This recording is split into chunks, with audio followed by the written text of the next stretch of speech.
दुनिया में जहां कच्चे तेल की कीमतें किफायती हो चुकी हैं, लेकिन भारत में पेट्रोल डीजल की कीमतें हर रोज एक नया रिकॉर्ड बना रही हैं।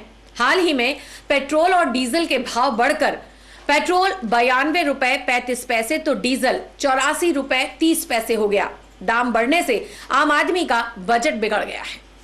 उदयपुर में गुरुवार को पेट्रोल के दाम 54 पैसे व डीजल के दाम 58 पैसे बढ़ाकर अब तक के उच्चतम स्तर पर पहुंच चुके हैं।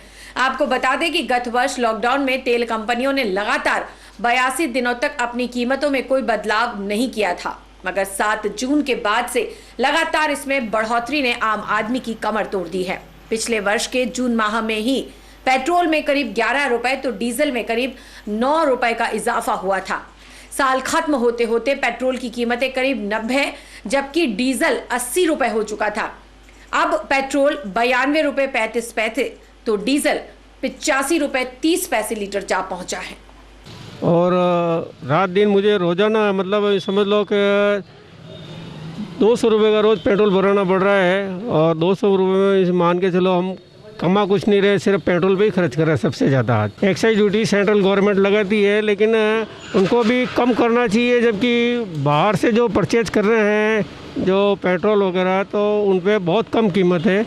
वही मेरे हिसाब से 60 या 65 रुपये के आसपास इसकी पर लीटर होनी चाहिए। वैसे जिनाइन हिसाब इस देश के हालात देखते हुए 10 महीनों में जो देखा है, इन 10 महीनों में तो पेट्रोल के हालात को कम ही रखना चाहिए था इनको। पेट्रोल और डीजल के दाम जो है सरकार लगातार बढ़ा रही है, आए दिन बढ़ते रहते हैं और आवश्यकता से अधिक बढ़ा दिया उन्होंने, जबकि इनका जो आयात वैल्यू है इसकी बहुत कम है और आधे से ज़्यादा टैक्स लगा दिया है, जिससे ये आम कंज्यूमर पर काफ़ी बुरा असर पड़ रहा है, काफ़ी नुकसान भोगना पड़ रहा है उनको।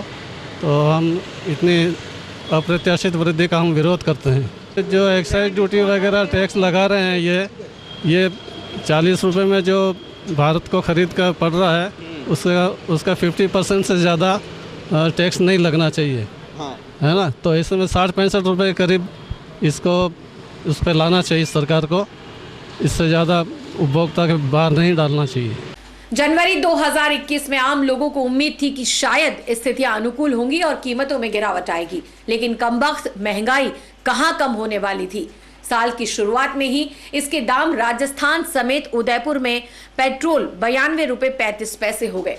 दिलचस्प बात यह है कि प्रधानमंत्री मोदी ने खुद बढ़ती कीमतों को लेकर 2014 लोकसभा चुनाव से पहले यूपीए सरकार पर आक्रोश व्यक्त किया था और कहा था कि यह कांग्रेस सरकार की विफलता को दर्शाता है। आज उनका यह भाषण सोशल मीडिया पर शेयर करते हुए लोग पेट्रोल के भाव बता चुटकी ले रहे हैं। साल का रिपोर्ट कार्ड के कुछ ही घंटों में उन्होंने देश में जिस प्रकार से पेट्रोल के दाम बढ़ा दिए, ये दिल्ली सरकार की शासन चलाने की नाकामयाबी का जीता जागता सबूत है। देश की जनता के अंदर भारी आक्रोश है और इसके कारण और भी चीजों पर बहुत बड़ा बोझ होने वाला है, सरकार पर भी बहुत बड़ा बोझ होने वाला है। मैं आशा करूंगा कि प्रधानमंत्री जी देश की स्थिति को गंभीरता से लें और पेट्रोल के दाम बढ़ाए हैं उसको वापस करें। मोदी जी उस वक्त जैसी आशा केंद्र की सरकार से रख रहे थे, वही आशा आज जनता आपसे कर रही है कि पेट्रोल डीजल के दाम कम कराओ। पेट्रोल डीजल के भाव से हर वस्तु के दाम बढ़ रहे हैं, जिससे आमजन बेतहाशा त्रस्त हो गया है।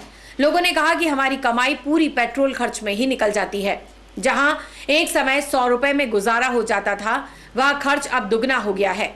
लोगों ने सरकार से कोरोना काल के बाद आमजन की आर्थिक स्थिति को देखते हुए पेट्रोल और डीजल के दामों में राहत प्रदान करने की गुहार लगाई।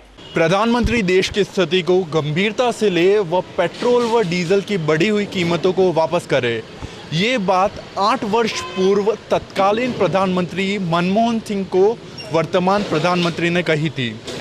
वर्तमान में पेट्रोल व डीजल की कीमतें करीब 95 रुपये हो चुकी है। हमें लग रहा है कि प्रधानमंत्री ने उस वक्त मनमोहन सिंह को तो गंभीरता का पाठ पढ़ा दिया, पर वर्तमान में वो गंभीरता का पाठ भूल चुके हैं। जहां देश और दुनिया में कच्चे तेल की कीमतें एक और कम हो रही है, वहीं पेट्रोल व डीजल की कीमतें भारत में हर रोज़ एक नया रिकॉर्ड बना रही हैं।